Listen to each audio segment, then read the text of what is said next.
Today on the Locked On Predators podcast, we are taking a look at more of our frenemies.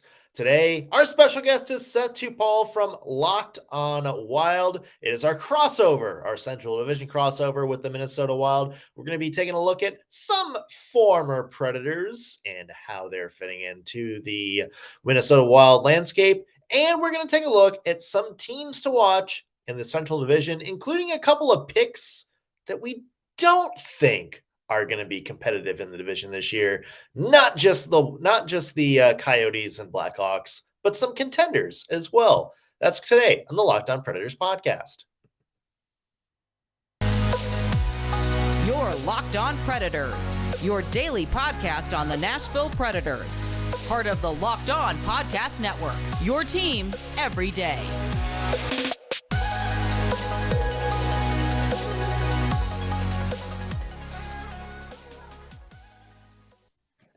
What's happening, everybody? Welcome to a special crossover episode of Locked On Predators and Locked On Wild, part of the Locked On Sports Podcast Network, your teams every day. Thank you for making both Locked On Predators and Locked On Wild your first listen each and every day. Just a reminder, both shows are free and available wherever you listen to your podcasts. On today's episode of Locked On Predators and Locked On Wild, we take a look at the offseason for the Predators. Some of the big questions heading into the season. We'll do the same for the Wild.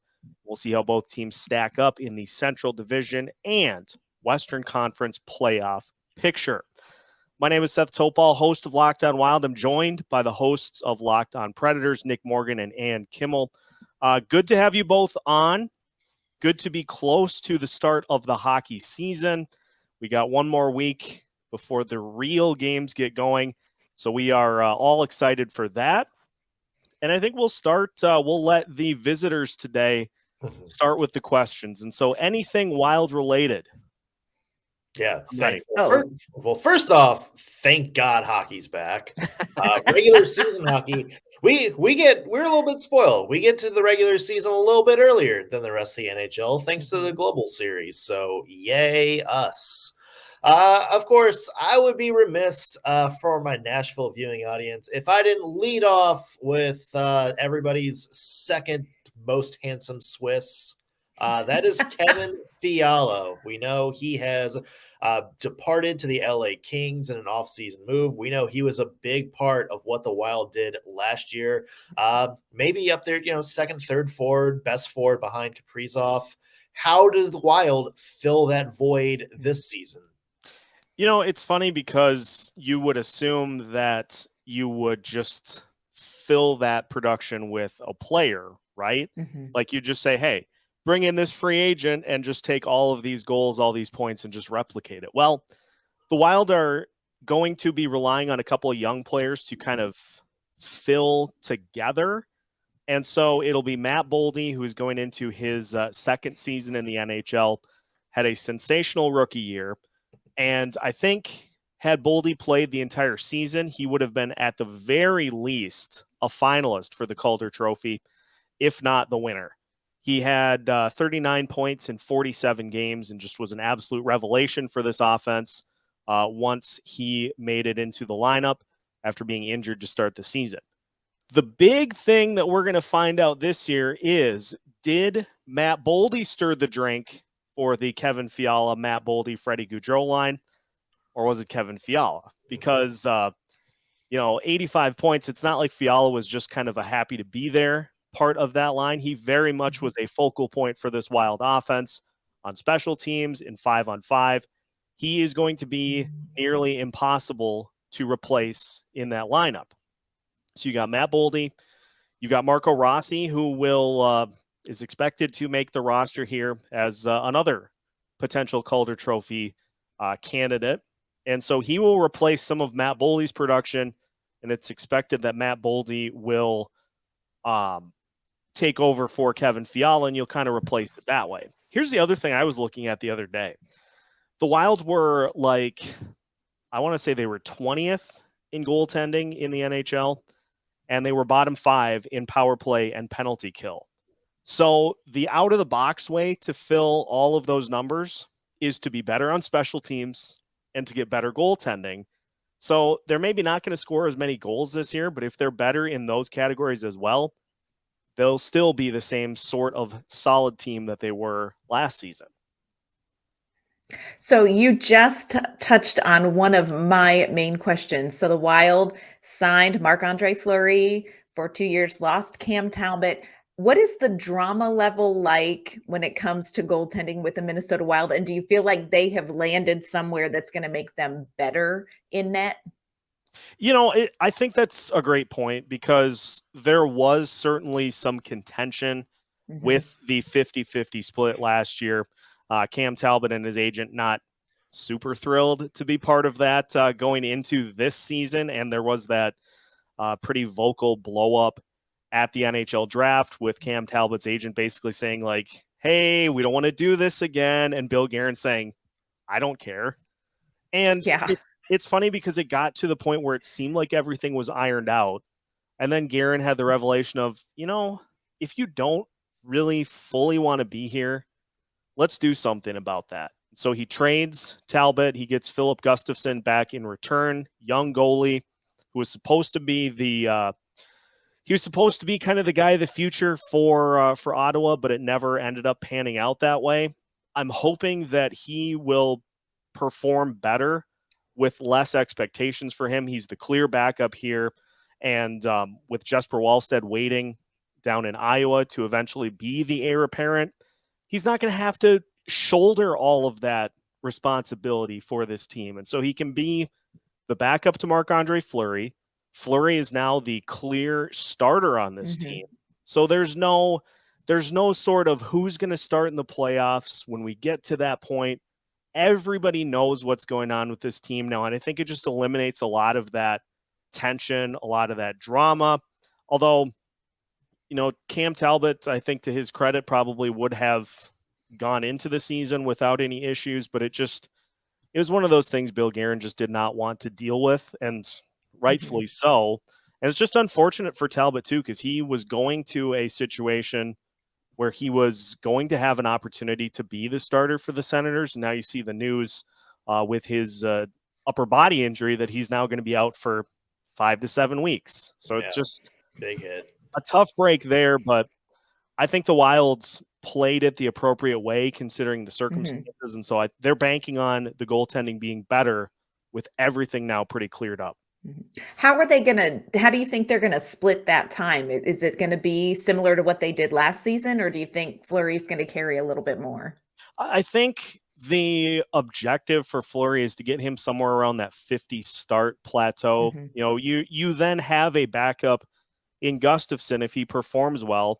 It's not like he's going to be starting, once a week or once every couple of weeks. He's going to get enough play that if something happens to Fleury, that he can give them something.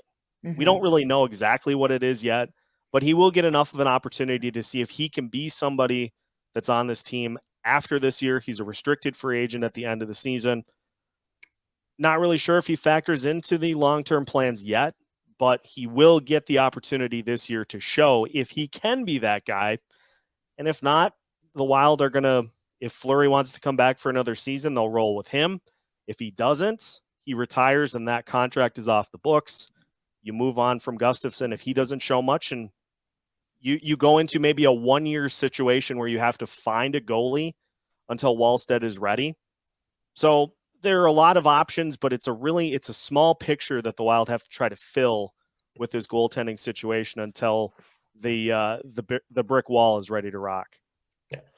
You mentioned him in passing in one of the previous questions, but I want to hit on Marco Rossi a little bit, because this guy, one of the most talked about Wild prospects in a long time. And we know he's had a very weird kind of road since he's been drafted. We know he missed an entire season due to some long COVID battle complications. And it seems like last year, still kind of, starting to get his feet back, still trying to figure where he fits in.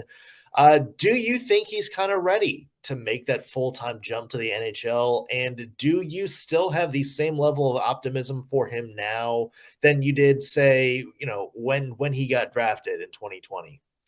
I think my excitement level for Rossi has been strengthened by what we've seen in the preseason so far.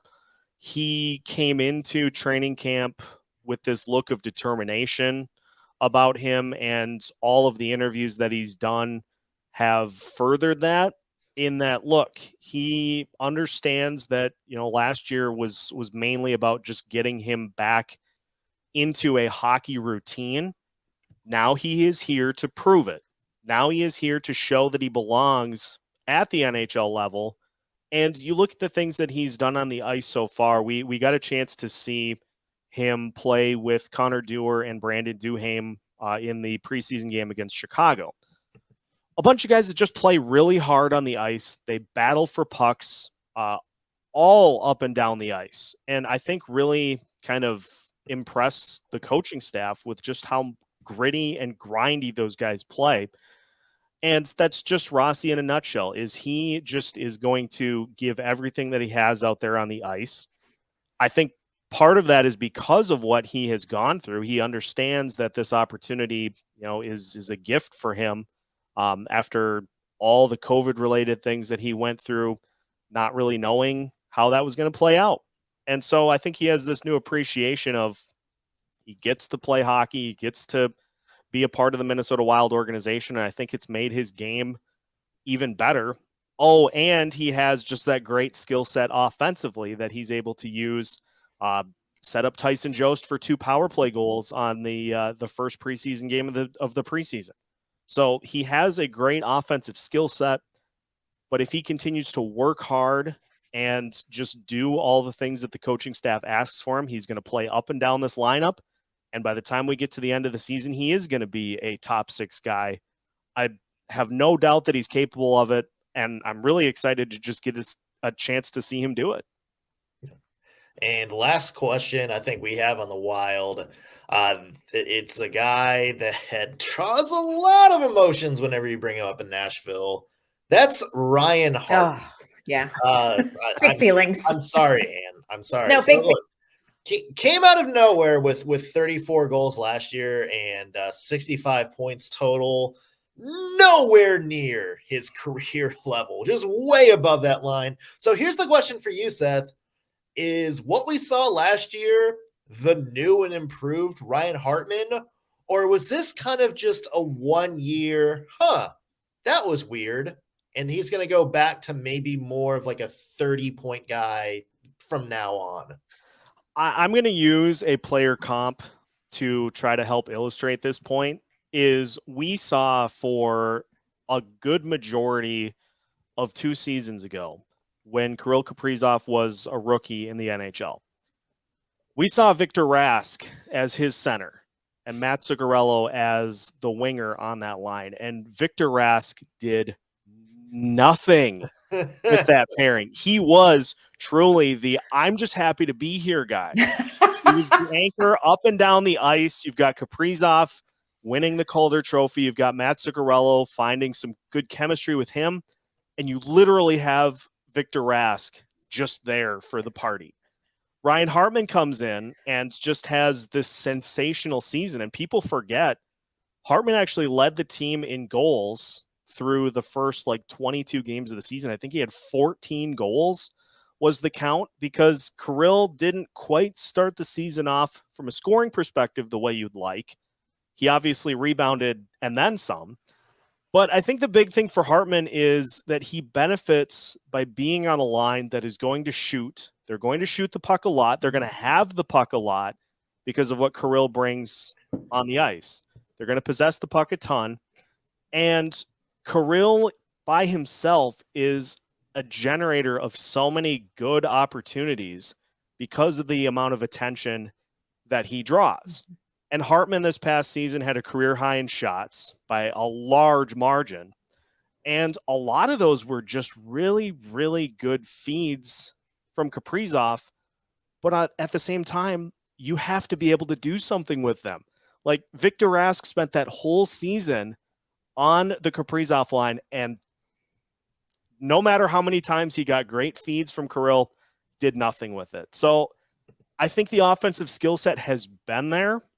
I think he just benefits from the like perfect storm situation of having Kirill and Zuccarello, who are going to get all the attention from the opponents. And anytime Kirill is trying to fight through a double, if he can get the puck out to right in front of the net, Hartman's going to launch that clap bomb right into the back of the net. And, you know, it's fun because Hartman was one of my favorite players anyway, just for how he plays on the ice. And he will throw himself at any puck, no matter the situation. And now that he gets to be a 30-goal scorer, that makes it all that much more worth it. I would expect he'll be somewhere around that, maybe between 20 and 30 goals, maybe not a 30-goal scorer again, but I've been wrong before, and I would be happy to be proven wrong again. Yeah, for sure. It kind of gets a little bit of that when Tom Wilson joined Alex Ovechkin and Nick Backstrom, that kind of line vibes there. But yeah, we had to ask because that's the Ryan Hartman question raises on in Nashville. I think anytime he comes up. So yeah, for sure. Of course. We're gonna flip it now, and I'll ask all the burning Predator questions because there is a former Wild player that was added to the mix this offseason that I am very curious about. So we'll talk about that. We'll talk about plenty more as we continue today's crossover episode of Locked On Predators and Locked On Wild after this. All right, today's episode of Locked On Predators is brought to you by one of our favorite sponsors, Built Bar. They have a new flavor, Built Bar Puffs Cookie Dough Chunk.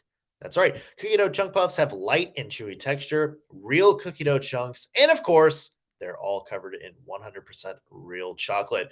All the joys of eating cookie dough without the hassle of making it. Plus, it's healthy for you. Cookie dough chunk puffs are only 160 calories, and they have a whopping 15 grams of protein in them. So run to Built.com right now to snag a box for you and your family. It'll be the perfect treat. Or you can find a really good hiding place and just hoard them for yourself, like me and Ann do. Like all Built Bar Puffs, Cookie Dough Chunk Puff is covered in 100% real chocolate, which means they're healthy and tasty and covered with cookie dough with a light and fluffy texture. If you don't like cookie dough, that's fine. Plenty of other flavors for you. Caramel brownie, mint brownie, coconut almond, the churro puffs, all kinds of good stuff. So be sure to go to Built.com and find a box that fits your taste. While you're there, use promo code LOCKEDON15 to get 15% off your order. Again, that is promo code LOCKEDON15. Let's talk Nino Niederreiter to start, because Nino, who was at the center of what I commonly refer to as the worst trade in Minnesota Wild history, is now a member of the Nashville Predators. So you can both answer this. Where does he fit into this lineup? What are we getting with this version of Nino that is now part of this Predators organization? Lead it on. Yeah, this Nino Niederreiter really has been a gift from heaven for the Nashville Predators. Last season, one of the most glaring issues that the Predators wrestled with was scoring with their second line. You had Duchesne, Forsberg, and Mikael Granlund were fantastic on the first line. The second line, there was just an echo when it came to scoring. They just couldn't seem to find the back of the net. And it was one of those things that everybody knew had to be addressed in the offseason. And all of a sudden, here is Nino Niederreiter. And let me tell you, like, he has ridden in on a white stallion, holding his hockey stick and carrying with him the good well wishes and hopes of every Nashville Predators fan, because he and Ryan Johansson are now on the second line. They played together in Portland and picked up right where they left off. It is a wonderful bromance that is unfolding in the preseason between the two of them. And all of the sudden, Nashville has this second line just packed with scoring potential with Nino Niederreiter. This was such a big signing for the Predators. I think it really brings a whole different dimension to the entire lineup. What you can do now that you have Nino Niederreiter that you can plug in on that second line, all of the sudden now that opens up a pretty wide variety of options for, say, a fourth line, because you've got that second line with, Johansson and Niederreiter. We're thinking it could be young Phil Tomasino with them. Kiefer Sherwood played with them today in Bern. So there's still some options of who's going to be there. But the bottom line is signing Niederreiter was it was a huge problem solved for the Nashville Predators. We've seen some of it in training camp. We've seen it in the preseason. And I really think that's going to continue into the regular season. So we just thank you very much. We really do. Yeah. Thank you for Nino and not Victor Rask. Yeah. Look, the other thing that I think is important to mention too is Nino Niederreiter plays the way John Hynes wants his hockey players to play, which is that physical, fast-paced, aggressive forechecking type of two-way hockey. And that's something the Predators didn't really get from Luke Cunnin, another wonderful former Minnesota Wild player, and Ellie Tolvanen. Now, Tolvanen's still around.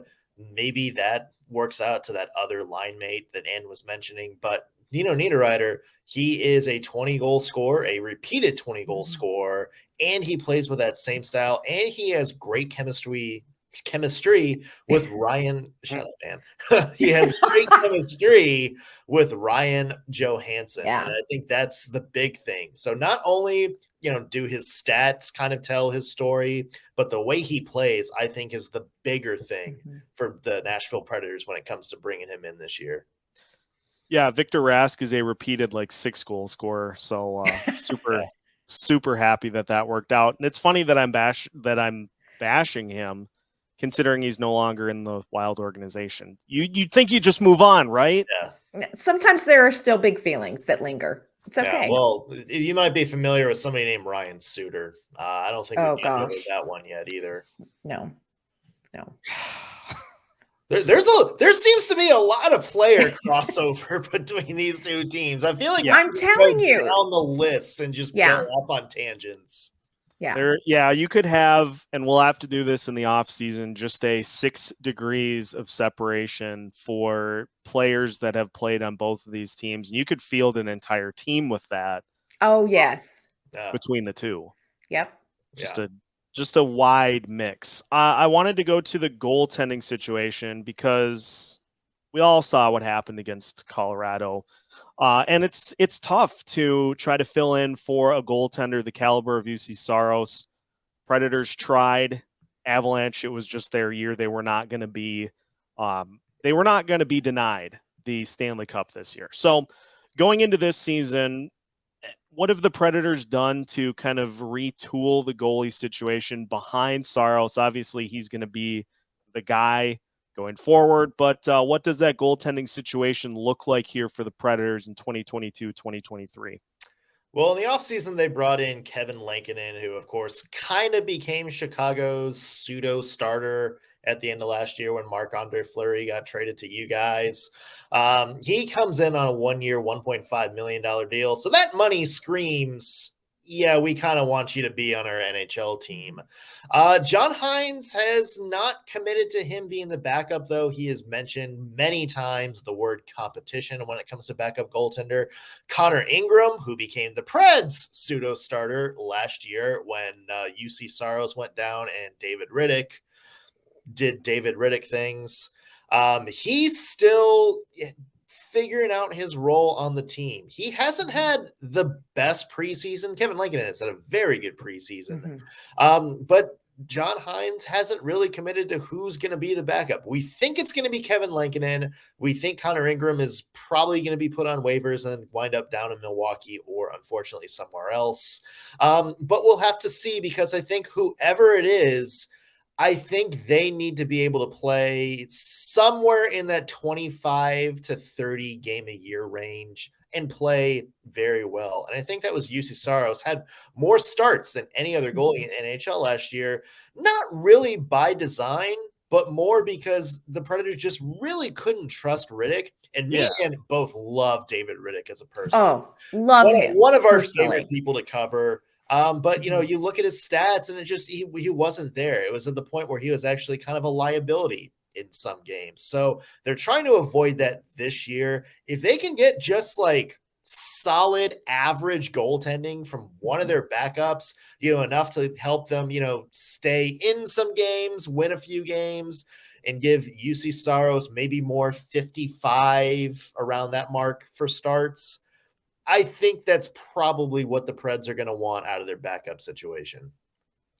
Yeah, that's all any of us want out of any of our backup goalies is just don't lose the games that the starter doesn't start. Just don't suck. Yeah. That's it. Yeah, that's it. And I've got one for you. This Predators team, since I have started covering the Wild for Locked On Wild, it is a team that has had, so much top level, like, hey, career year for this guy, career year for this guy, much like the Wild had this past season. So this top line combo that was so good for the Predators this past season, how capable, obviously very capable, but what are the chances that they are able to do it again at that level? That's such a great question. It's one thing to have a career year. It's another thing to have back-to-back career years. And so I think it's a little bit tricky because honestly, going into last season, expectations for at least Matt Duchene were kind of like, everybody in Nashville was still kind of on the fence about him. And then he really had just an incredible year, 43 goals, broke the franchise single season goal record, chased that with Philip Forsberg. Forsberg signed a giant contract in the offseason. So once that was kind of resolved, you knew this line was going to come back together. And I think people really wondered, can you create this magic again? Having seen them in training camp, having seen them perform in the preseason, these two are going to be really good again. Are they going to break the franchise, single season goal record again? I don't, it's going to be tough to get 43 goals, but I do think that they are going to be offensively productive to a spectacular degree. They really have picked up where they left off. That line has great chemistry, and kind of the secret sauce of that line is Mikael Granlund, who just silently gets the puck where it needs to go. He sets them up so well. And Mikael Granlund, we are never giving him back. Just so we're clear, never giving him back. So when you have somebody like Mikael Granlund, who is just such a smart hockey player, so good at anticipating what's going to come next, where there's just an ounce of space. With him setting up Forsberg and Duchene again this year, I really do think that expectations are high for this line. Again, am I saying that they're going to be 40 goal scorers? Not necessarily, but they are going to be, the best players for the Nashville Predators. And I do think that we're looking at, definitely 30 goal scorers. Wouldn't you say, Nick? I would say so. I think as Ann mentioned, maybe they're not going to get to the mark they were at last year. Although Philip Forsberg, if he stays healthy, definitely could, because you look at sort of the advanced analytics, there is a lot of points he left on the table when he missed those few games, that long stretch in November. So there is some hope there, for Duchene, for Granlund, for Johansson. They don't really need to be the 100-point scorers that they were last year. They just need to play well, and they just need to capitalize on the chances they get. They need to score probably around 60 to 70 points a year would be nice, as long as there is a wealth of depth scoring on the team. Like you said, you don't necessarily need 2-3 guys to score, 90, 100 points and carry the team. You just need all lines firing. And if the Preds can get all lines firing, if Matt Duchene, Philip Forsberg, and Mikael Granlund can get that combo going, then I think the Preds are set. It's like the St. Louis Blues. Would you rather have 3 guys that can get you 30 plus or 9 guys that can get you 20 goals apiece? Like, exactly. You got that depth scoring. That goes a long way. Final one, Predators related. I can't believe I didn't ask about this already, and I didn't ask about this the last time we had a crossover. You guys made a pretty sizable trade with the Tampa Bay Lightning here in the offseason. Of course, bringing in defenseman Ryan Mcdonough. Where does he fit into the lineup? Is he going to be on a pairing with Roman Josi, who is pretty good in his own right? Or are they going to try to separate those two to give a little bit more depth to this decor? It sounds like, based on everything we've seen from camp and preseason, it's going to be Ryan Mcdonough and Mattias Ekholm on the second line. Ekholm's actually moved from the left side to the right side to have Mcdonough kind of be that anchor on the left. It sounds like Roman Josi is going to be playing with Alexander Carrier, who I don't think we've talked about a lot, but he was maybe one of the more underrated players for the Predators last year. So you love those top two lines. And for Ryan McDonough, you mentioned he's kind of like a defensive anchor, sort of, he's not what he was with the Rangers, all those years ago, or even his first few years with the Lightning. He's more of a stay-at-home, very responsible, is not going to make a lot of mistakes in front of his own net kind of guy. Mattias Ekholm was kind of cast in that role, but we know Ekholm is a very good two-way player. He's very good offensively, very underrated offensively. So I think this is going to give Ekholm a chance to kind of jump up into plays, maybe be that playmaker, kind of like what Roman Josi is on that top line. And, I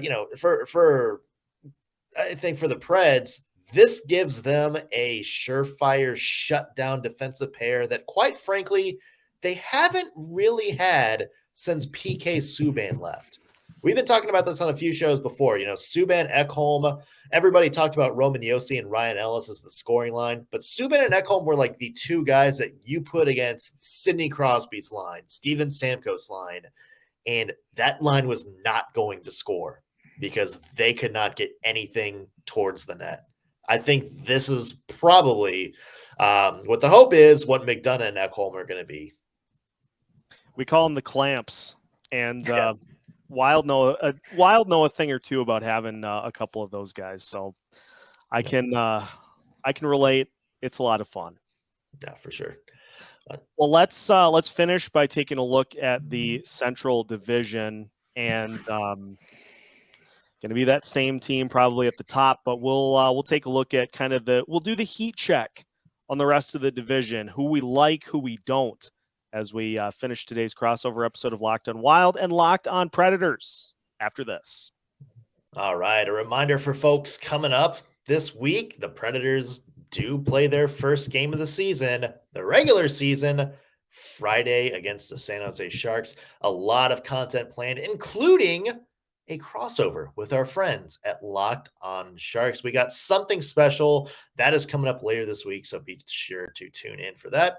Also, if you need more hockey in your life, go check out the Locked On NHL Network. The Locked On NHL podcast experts give you a daily 30-minute podcast on all things NHL all year long. So stay up to date on everything in the hockey world. Locked On NHL, your daily 30-minute podcast. You can get that wherever you find your podcasts. All right. The division. Are we going with the Colorado Avalanche? Of course, we're going with the Colorado Avalanche to win the division again, and it's as I said a lot. Oh, are we not? I am. I was like, wait a minute. Wait a minute. Here. I just wanted to look cool. Go ahead, Seth. Is it a fair assessment? And I've asked a lot of the other Central Division hosts this. Is it a fair assessment that there wasn't really any team that really did anything to separate themselves? And that includes the Avalanche. They had losses. Nazem Kadri's not there anymore. Andre Burakovsky's not there anymore. Darcy Kemper, whose name I almost forgot, former Wild player. Darcy Kemper's not there anymore. So they had losses in and of themselves, but just by being as good as they were to begin with, that still is the team to beat. And I know I've seen a lot of national steam that, hey, maybe there are a couple teams in the Central that could give the Avalanche a run for their money. No. Yeah. There are not. It's a great thought, but I just don't think it's based in hockey reality. I think the thing is somebody else is going to have to prove it. Because look, the Avalanche lost Nazem Kadri and Andre Burakovsky and Darcy Kemper. And yeah, they have a lot of holes and they have a lot of question marks, and maybe they're not going to be the dominant team, going 16-4 in the playoffs or whatever the final line will end up being. But they still got Nathan McKinnon, Cale Makar, and, a treasure trove of other really good dynamic players. So, yeah, they're going to be the team to beat unless somebody else in that Central Division proves they have players that can also play on that level.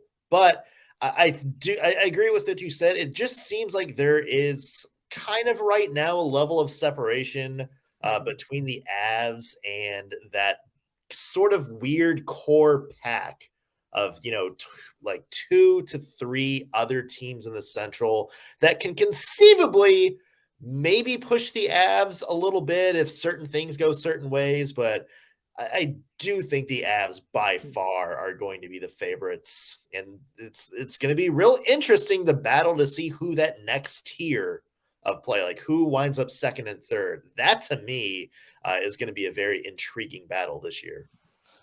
Let's go around and let's do this. Give me 2 teams that people are saying, they could maybe be, the term I think is frisky in the playoff push. They could maybe make some things happen, but teams are not really buying it. And so let's go around. I'll start with my 2 teams that I just absolutely no chance.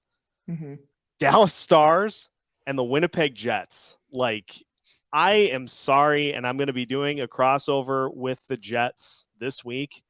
I cannot figure out what that team is going to be at all. Yeah. I don't get it. Yeah. They're like the 8th grade girl version. Like, they're the 8th grade girl version of the Central Division. Like, you just don't know what you're going to get. Like, are they happy? Do they hate you? Do they run away? Do they need you to make them cookies? Like, that's the Jets. They are the 8th grade girls of the Central Division. No idea what's coming out of them. No idea what's next. If you didn't know Anne was a mother before that line, now you do, because that was a comparison that came from the soul. Right? I was also an 8th grade girl once, so I know that of which I speak. But yeah, you just like, what you got going on there? Yeah, and then I read that they are not going to have a captain this year, and I'm like, oh boy, that's not going to work well, I don't think. But is it though? Because from all the rumors and stuff and all the chatter, there's a lot of people that made it sound like that Minnesota Wild, or not the Minnesota Wild, you're the Minnesota Wild. Hey, the Winnipeg Jets locker room was just like a disaster, like a giant toxic sludge of a situation. So maybe a group of 8th grade girls. Maybe it's not a bad thing that Blake Wheeler loses the C. Maybe you reevaluate some things. Obviously, they got a new coach coming in. So yeah, I mean, probably a situation to kind of reassess some things and, maybe recenter. And maybe I'm massively discounting the Jets, because what did Bill Guerin have to do when he took over for the Minnesota Wild? He had to clear out a toxic locker room. And so Rick Bowness doing that for the Jets could have the same results. I don't know. Like, I look at the roster and it's like it's written in hieroglyphics. I'm like, I don't know what any of this means. Like, these players play together. I don't know if they're going to be any good.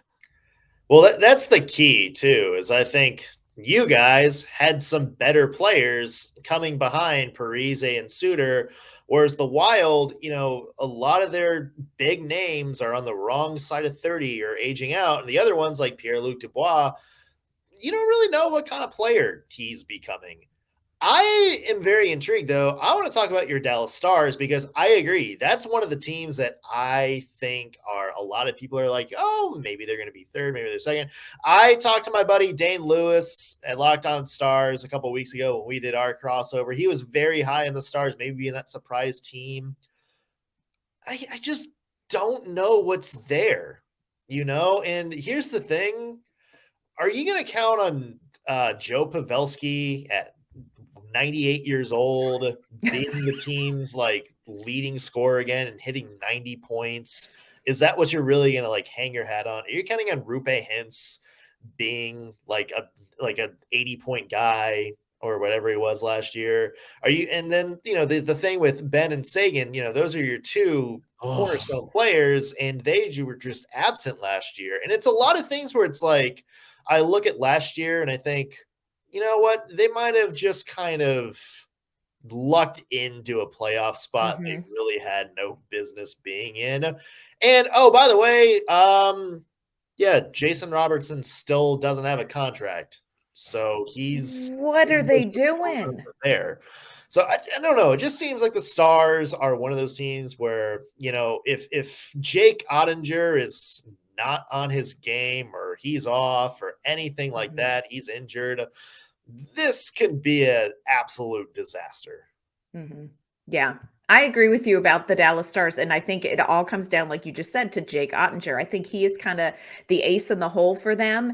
And if for some reason he doesn't perform as well as he did last season, I'm not sure what's going to carry that team, because he really carried that team. He was exceptional last season, but they need him to be that level. And if he's not, I don't know what you got. Yeah.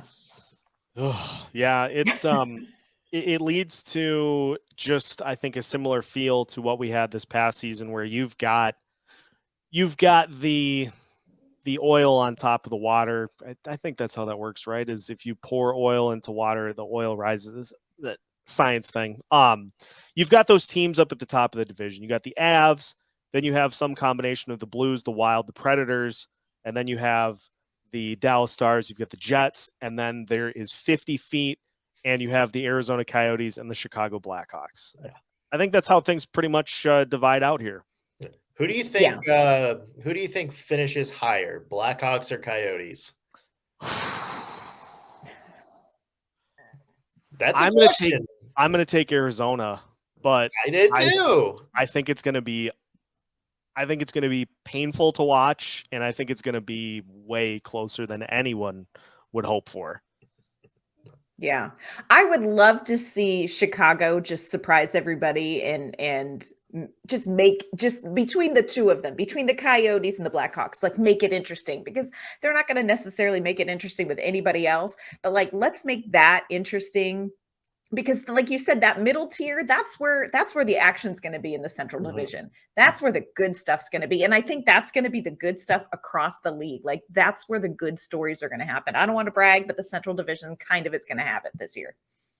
Yeah, I tend to agree. And so what better way to stay up to date than by following both Locked On Wild and Locked On Predators through the entire season. So make sure you subscribe to both shows. Wherever you listen to your podcasts, hit subscribe on YouTube, hit the notifications button so that you don't miss out on any videos from either of our shows. We are keeping you up to date with new episodes every Monday through Friday as part of the Locked On Sports Podcast Network. Thanks for stopping.